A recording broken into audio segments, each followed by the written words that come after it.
Il convient de rappeler que le bourgmestre, de par la loi, est un officier de police judiciaire à compétence générale, dont la compétence territoriale est limitée dans le ressort de sa juridiction, rôle que le bourgmestre congolais, et particulièrement de la ville de Kinshasa, n'a jamais joué effectivement jusqu'à ce jour.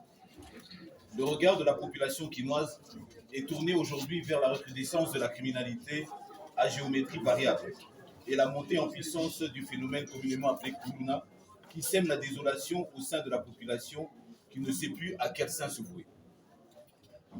En outre, l'assainissement de la ville de Kinshasa reste un impératif pour son Excellence, Monsieur le gouverneur de la ville de Kinshasa, tel qu'exprimé dans sa vision de Kinshasa Bopeto. La lutte contre les nuisances sonores n'est pas non plus en reste. Ainsi sonne le glas.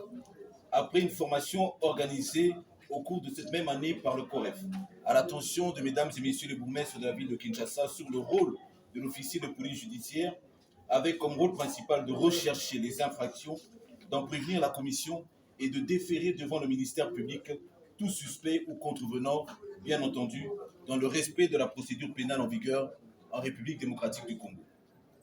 Messieurs les bourgmestres, vous êtes l'œil et l'oreille du ministère public qui est votre chef direct dans le cadre de votre mission d'OPG. Vous avez un arsenal juridique consistant devant vous permettre d'éradiquer définitivement ces problèmes variables que nous connaissons dans la ville de Kinshasa. Servez-vous du code pénal congolais.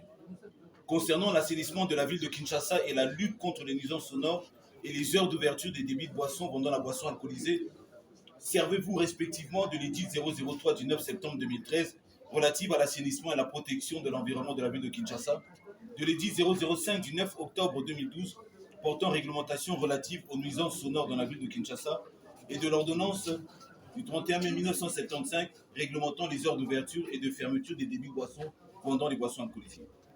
Messieurs les bourgmestres, la population quinoise attend de vous des résultats palpables sur le terrain. Soyez rigoureux et respectueux de la loi dans vos missions respectives. Que vive la République démocratique du Congo, que vive le district de Lokonga. Je vous remercie.